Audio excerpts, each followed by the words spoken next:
ja Mats Kangur 40 siserajal, välisrajal on number 12 see Muraveiga 199 kuupsentimeetrit ja Kaido Kink. Start on antud.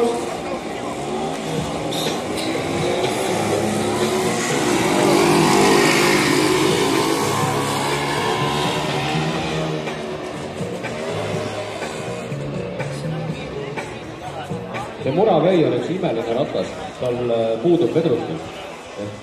Amorte ei ole, sa sõidad nagu puupaku otsas, ainukene asi, mis nagu kuidagi kiigutab, on sadula vedru.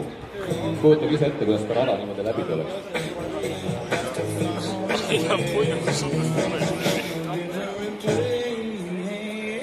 Siis rajale läksid number 12 Muraveiga, TMZ Muraveiga, Nõukogude Liidus 79 aasta toodetud Kaido Kink, kes on 35-aastane ja teda sekundeerib praegu siis number 13 Mats Kangur, 40-aastane, mille rattas on IS 56, 346 kuupsentimeetrit ja Nõukogude Liidus 57 aastal toodetud. Palun ruttu rajale nüüd valmis panna Andrei Lossev, number 15 ja Toomas Koljotjuk, Heini Nurk, number 16, Heini Nurk.